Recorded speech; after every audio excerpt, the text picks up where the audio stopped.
不只是中俄，中欧关系也可以没有上限。美国人怎么看？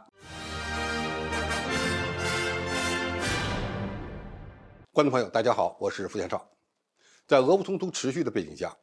中俄之间没有上限的战略互信，让西方国家感到害怕。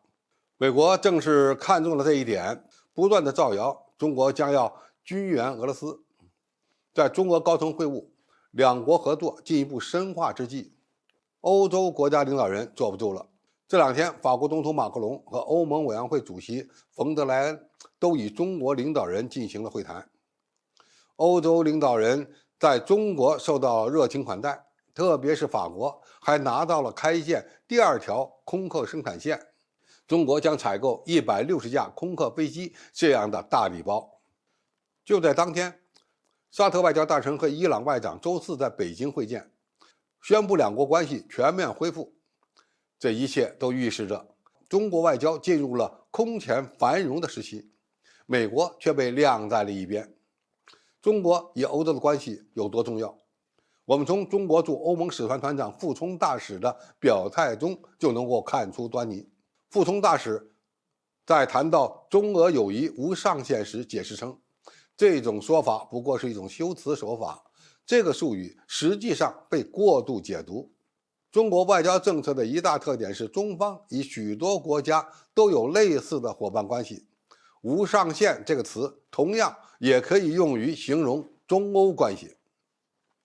首先，美国对华战略竞争推动产业链脱钩是否能够成功，也取决于欧盟的态度。通过这次交流，主张减少对中国依赖的冯德莱恩也表示，与中国脱钩根本不符合欧洲的利益。而马克龙嘴上说的此次访华的关键是要解决乌克兰危机，而实际上呢，他带来了一个庞大的贸易代表团，可以说来中国访问推动双边经济合作才是他的重点。马克龙明确表示，有一个有关西方与中国之间关系的印象是，对华经济脱钩已经开始，唯一剩下的是速度和强度问题。他指出，无论如何，我不相信，也不想相信存在这样的情况。当前，美国推动对华芯片战争，唯一获得支持的是日本和荷兰，也仅限于14纳米以上级别的设备。想再推动深层次的锻炼合作，几乎没有希望。只要法国、德国和欧盟拒绝与中国脱钩，拜登的新冷战就没有办法推进。而且，就算美国要推进，也不过是中国产品在第三国洗个地，再出口到美国。就像太阳能电池板从中国进口改为从东盟进口一样，最终美国人只是多花点钱，买到的东西还是中国货。其次，美国将台湾问题国际化的战略，美国想借乌克兰危机和台海紧张局势，动员整个西方形成反华统一战线，甚至把如何通过制裁对付俄罗斯的那些手段当成是未来台海发生危机时对付中国的预演。但是只要欧洲对干涉台海事务缺少兴趣，光靠美国使用经济制裁阻止中国统一，基本上是没有希望的。冯德莱恩曾经被认为是代表美国利益的欧洲政客，他在中国提到台海和平稳定具有至高重要性，欧洲在此区域有非常清楚的利益。但是中国给他上了一课。中国领导人表示，台湾问题是中国核心利益中的核心，谁要是指望中国在台湾问题上妥协退让，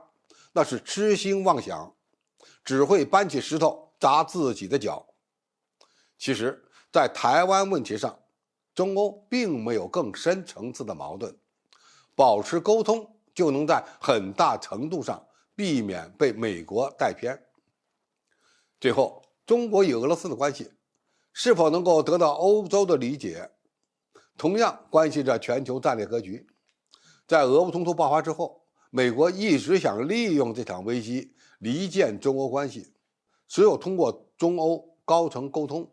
中国才能够站稳在乌克兰危机上的立场。避免中俄关系受到干扰。马克龙也强调，相信中国可以促进俄罗斯返回谈判桌上，结束俄乌冲突。而中国则表示愿意与法国一起发表政治解决乌克兰危机的共同文件。中国这么做不只是拔高了法国的国际地位，也想在欧洲国家中发展最友好的合作伙伴，为最终推动和平解决乌克兰危机创造条件。毕竟，中国与欧洲在结束乌克兰危机这个大目标上有共识，而美国则希望战争一直打下去。就像傅聪大使所说的，中国与欧洲也可以发展出没有上限的关系，中欧保持稳定的合作。中国支持欧洲实现战略自主，最根本的原因是中国应对中美战略竞争的需要。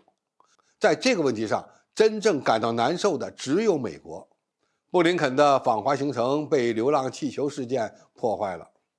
美国人现在被晾在里边，可以说他们是自作自受。好，今天评述就到这里，谢谢大家收看，我们下期再见。